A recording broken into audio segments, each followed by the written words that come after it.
¿Qué tal? ¿Cómo están, amigos de Es Diario? Imparable. Así es la fuga de votos del Partido Socialista, de exvotantes de Pedro Sánchez para Alberto Núñez Feijóo. Cada vez son más, como es evidente, como se demostró en las pasadas elecciones de Andalucía, cada vez son más los votantes socialistas, los votantes de izquierdas, que se sienten engañados por parte de un ejecutivo, por parte de un partido socialista que llegó al poder mintiendo y que continúa en el poder mintiendo y que acabará de irse del poder mintiendo.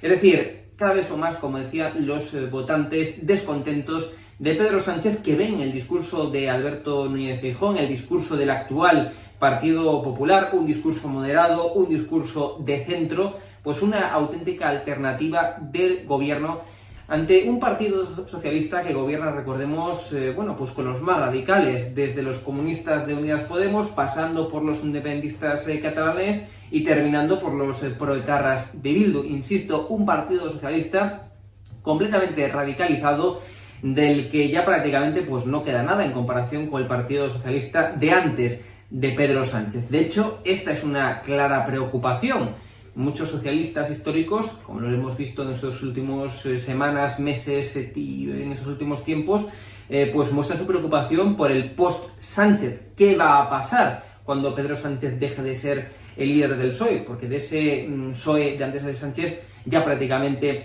no queda absolutamente nada. Pero como decíamos, es más que evidente que existe un claro descontento, una clara fuga de votos. Hablan ya, hemos publicado en Es Diario, de un 11% de votantes del PSOE, que se dice rápido, un 11% de votantes del PSOE estarían pensando ya en estos momentos, en las próximas elecciones, votar a Alberto Núñez Feijóo.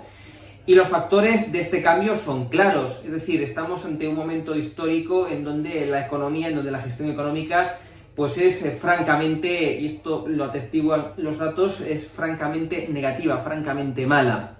España a día de hoy pues no está creciendo todavía a niveles previos de la pandemia, estamos creciendo en negativo. España a día de hoy lidera el desempleo de la Unión Europea. España a día de hoy, a diferencia de otros países de nuestro entorno, pues tiene una inflación subyacente, es decir, aquella que mide cuánto más pobres somos realmente, aquella que mide el impacto de la inflación en la economía real, la que elimina por tanto la volatilidad de los productos energéticos, de los alimentos sin elaborar, pues es superior a la inflación general. Es decir, somos cada día más pobres, lo notan nuestros bolsillos al hacer la compra, y todas estas actividades diarias que hacemos, ¿no? Y además también España, un país con una presión fiscal superior al de la media de nuestro entorno, de la Unión Europea, y con un esfuerzo fiscal, que es la presión fiscal relativizada a nuestros salarios, pues un 53% superior al promedio de la Unión Europea. Es decir, somos más pobres, ganamos menos dinero que en los países de nuestro entorno de la Unión Europea, y sin embargo pagamos muchos más impuestos, una mayor carga fiscal. Y si hablamos a nivel político, pues ya saben, es decir, los grandes beneficiados en estas últimas semanas han sido los violadores y agresores sexuales, gracias a la ley del suelo sí es sí, y los corruptos, los que perpetraron malversación.